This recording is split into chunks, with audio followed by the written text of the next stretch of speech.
Hi, I'm Margie Fink with Transfiguring Adoption. Transfiguring Adoption creates media resources to nurture and grow foster and adoptive families. And I am here with Gavin Andres, the author of You're the Daddy We Wanted. So Gavin, tell us a little bit about the inspiration that you had to write this book, what your purposes were, your motivation. Yeah, my motivation for writing the book was simple, really. I just wanted to record the interesting, challenging, but ultimately wonderful process of adopting my two children. And it started out as just a sort of project for myself, really, to write it all down. And then I realised as I got some way through it that this book could be really useful and helpful for other people, especially prospective adoptive fathers, and it went from there, really. I've noticed that nearly all books actually written about adoption, especially those written by adoptive parents, were written by women. So I wanted to provide a male perspective on the process. Absolutely, that's one of the things I loved about the book, that you can find all kinds of memoirs from foster and adoptive mothers. They're pretty much written by mothers for mothers, and it was so neat to get a male voice, the male perspective in the process. And like you said, it's the story of you, your process, how you came to adopt, kind of going through the process, and a little bit after the kids moved in. It was interesting to me because, you know, we're from the US and you're from the UK, so yeah. There's some things that are similar about our systems, some things that vary a little bit. One thing that I was impressed with a bit was just kind of the training that you got.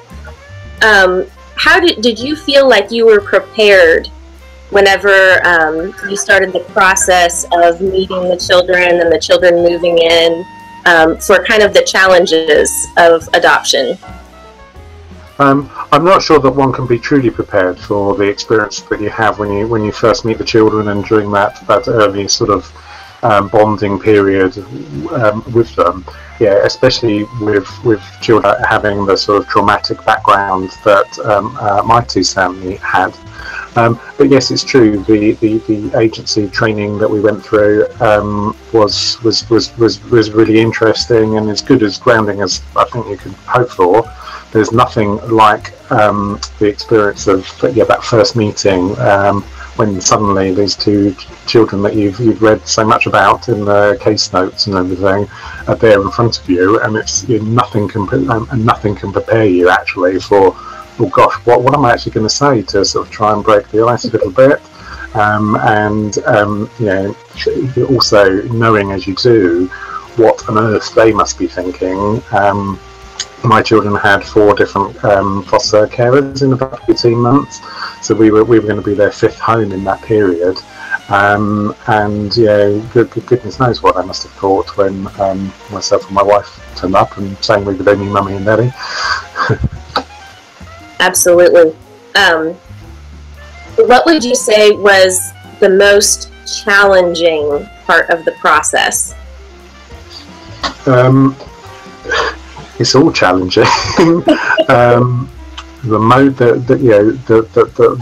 most challenging is, you know, I think what happened with our story was I think my two children were absolutely on their best behaviour for the first certainly the first few weeks of our time with them, and when they moved into the house, and then I think as they slowly started to trust us, we began to see you know, some of the more challenging aspects of their behaviour based on the trauma that they'd had in their early life, and actually the trauma they were still probably going through, coming to live with us. So, you know, just you know, we've got two different children who that trauma presents itself in different ways. One is very outward, with them, you know, showing that in terms of, you know, angry,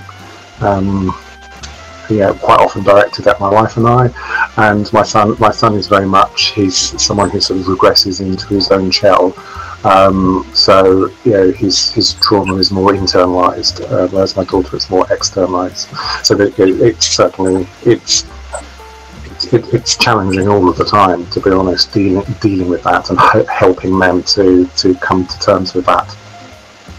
Yes, we've seen that a lot, and like you said, everyone talks about the honeymoon period.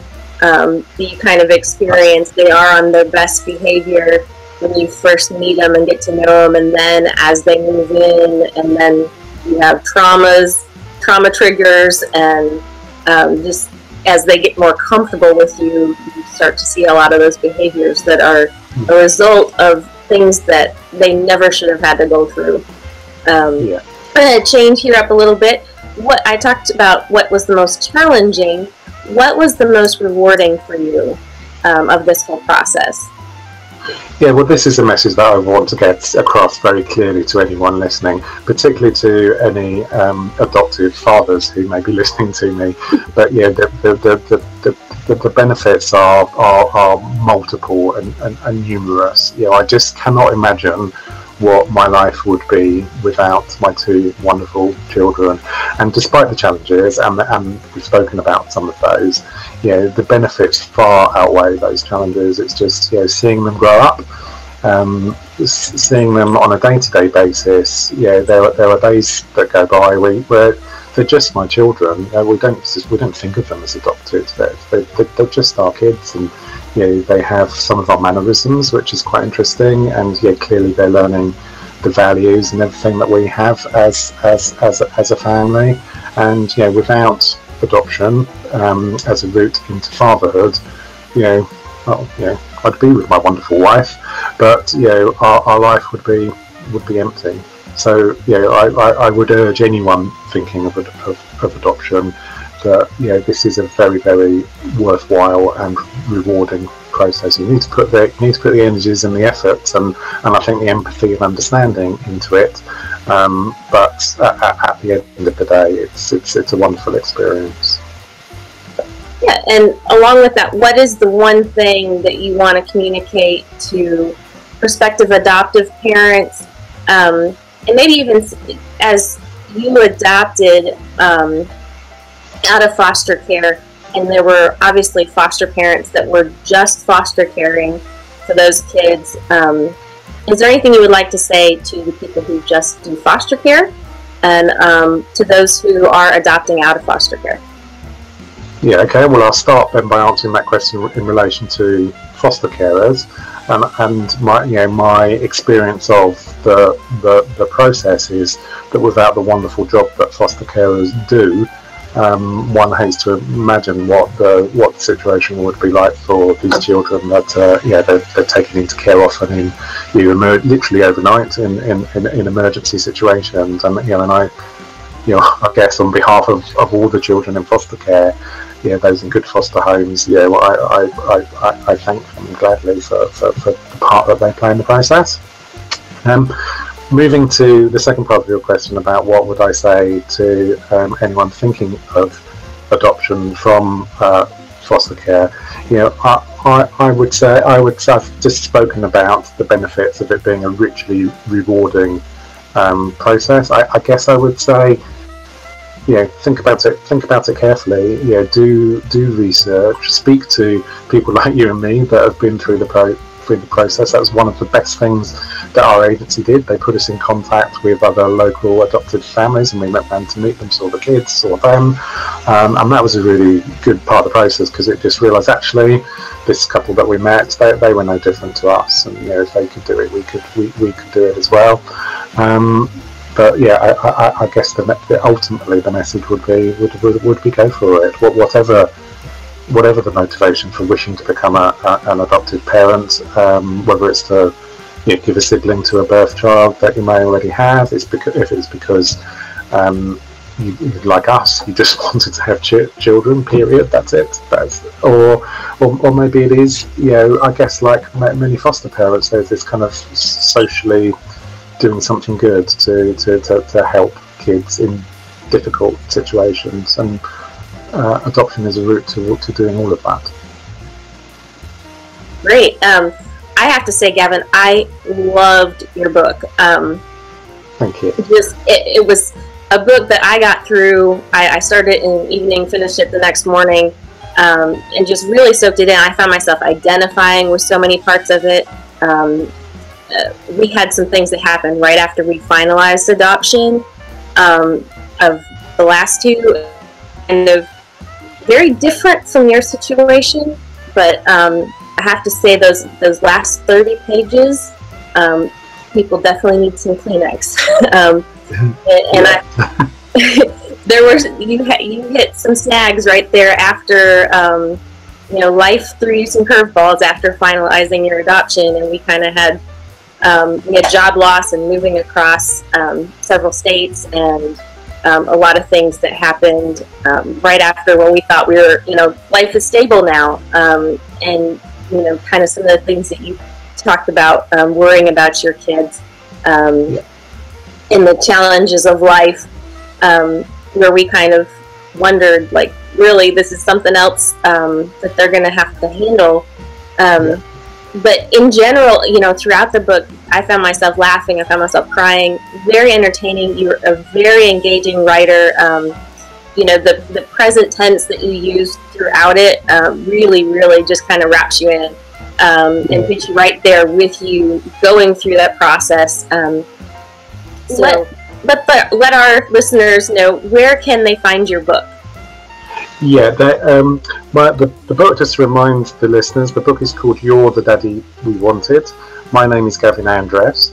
It's available on Amazon. At the moment, it's a self-published book on Amazon, Amazon.com or Amazon.co.uk.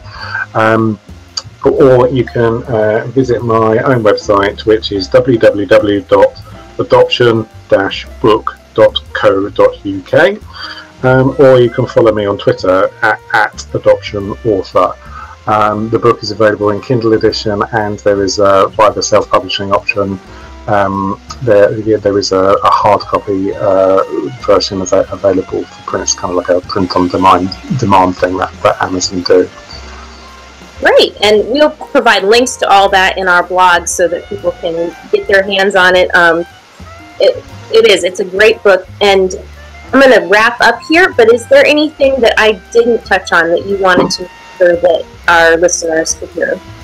No, there's nothing you didn't touch on, but I just wanted to thank you very much for your kind words about my book. That was exactly the reaction that I hoped for from people who were reading it. And some of the books I read when I was going through the process, some of them are quite theoretical, about attachment theory and that kind of thing. And I found them hard going. Even Dan Hughes' book, I find quite hard going. So I wanted to sort of like do that. Just tell it how it was, with the bits that make you laugh and the bits that make you cry. So thank you for your reaction to that, Margie. I appreciate it. Good.